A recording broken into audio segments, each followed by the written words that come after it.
Hello শ্রোতা বন্ধুরা, আপনাদের জন্য নিয়ে এলাম আরেকটি গুরুত্বপূর্ণ ভিডিও, যে বিষয়টি নিয়ে আমাদের অনেকেরই মনের মধ্যে একটি কৌতূহল জাগে। সেটিই আজ আমরা জানব। তো চলুন শুরু করি। তার আগে আপনারা যারা আমার এই চ্যানেলে নতুন, এখনও সাবস্ক্রাইব করেননি, এখনই সাবস্ক্রাইব করে নিন এমন অনেক আধ্যাত্মিক ভিডিও জানার জন্যে। তো শ্রোতা বন্ধুরা, ন্যাড়াপোড়া শব্দটা এলো কোথা থেকে? দোলযাত্রার আগের রাতে এটি করা হয় কেন? দোলযাত্রার আগের রাতে হয় ন্যাড়াপোড়া বা চাঁচর। এর কারণ কি? ন্যাড়াপোড়া নামটাই বা এলো কোথা থেকে? চলুন জেনে নেওয়া যাক।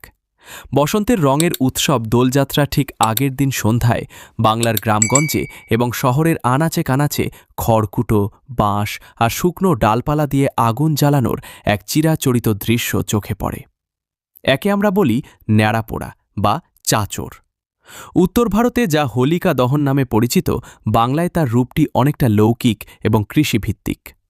ন্যাড়াপোড়া এবং চাঁচরের ইতিহাস, নামকরণের কারণ এবং এর পেছনে লোকবিশ্বাস অনেকেই জানেন না।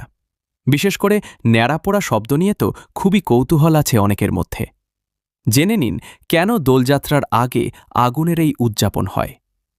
পেরো পার্বণের অন্যতম শ্রেষ্ঠ উৎসব দোলযাত্রা। এই উৎসবের সূচনা হয় আগুনের শিখায় অশুভকে ভস্মীভূত করার মাধ্যমে। কোথাও একে বলা হয় ন্যাড়াপোড়া, কোথাও চাঁচর, আবার কোথাও বা বুড়ির ঘর পোড়ানো। তবে নাম যাই হোক, এর মূল সুরটি হল পুরনো জঞ্জাল পুড়িয়ে নতুনের আবাহন। নামকরণের ইতিহাস।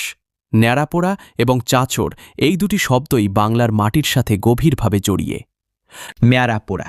ন্যাড়া শব্দের আক্ষরিক অর্থ হল কেশহীন বা মসৃণ। বসন্তের আগমনে প্রকৃতি থেকে পুরনো শুকনো পাতা ঝরে গিয়ে গাছগুলো যেমন ন্যাড়া হয়ে যায়, ঠিক তেমনি মানুষের মনের ভেতরের মলিনতা ও ন্যাড়া ভাবকে আগুনের শিখায় পুড়িয়ে নতুন পত্রপল্লব বা সদ্গুণের উদয় ঘটানোর প্রতীক হল ন্যাড়াপোড়া। লোকমুখে শোনা যায়, বা ন্যাড়া করে তাকে আগুনের শিখায় দণ্ড দেওয়া থেকেই এই নামের উৎপত্তি। চাঁচর। চাঁচর শব্দটি এসেছে সংস্কৃত চঞ্চু বা খড়কুটোর স্তূপ থেকে। আবার অনেকের মতে মৃত্তিকা সংলগ্ন আগাছা বা শুকনো লতাপাতা পরিষ্কার করা বা চাছা থেকেই এই চাঁচর শব্দের জন্ম। মূলত শুকনো ডালপালা ও খড় দিয়ে তৈরি ঘরকে চাঁচর ঘর বলা হয়।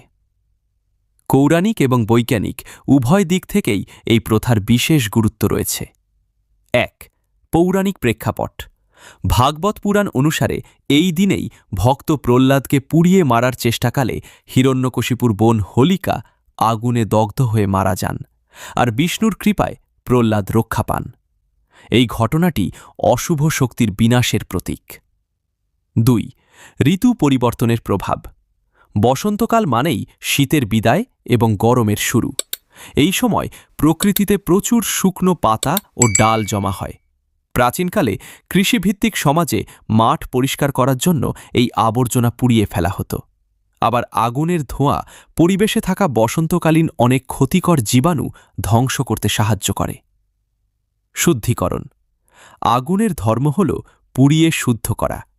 মানুষের ভেতরের ঈর্ষা, দেশ ও কলুষতা পুড়িয়ে ফেলে পরদিন আবিরের পবিত্র রঙে একে অপরকে রাঙিয়ে নেওয়ার মানসিক প্রস্তুতিই হল এই ন্যাড়াপোড়া। পালনের পদ্ধতি ও লোকবিশ্বাস। পশ্চিমবঙ্গের বিভিন্ন জেলায় ন্যাড়াপোড়া পালনের ভিন্ন ভিন্ন রীতি আছে। কোথাও শুকনো বাঁশের ওপর খড় দিয়ে মানুষের মতো আকৃতি তৈরি করা হয়, যাকে বলা হয় ম্যাড়া।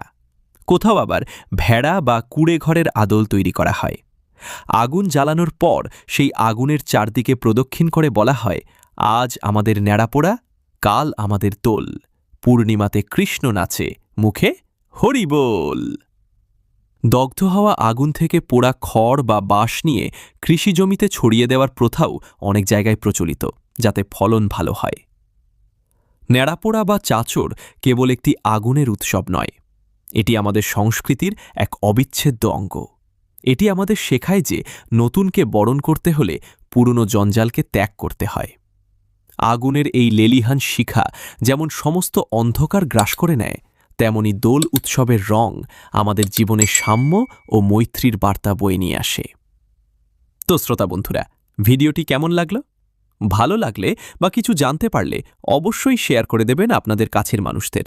তারাও ভিডিওটি শুনে উপকৃত হবে। ধন্যবাদ। আবার দেখা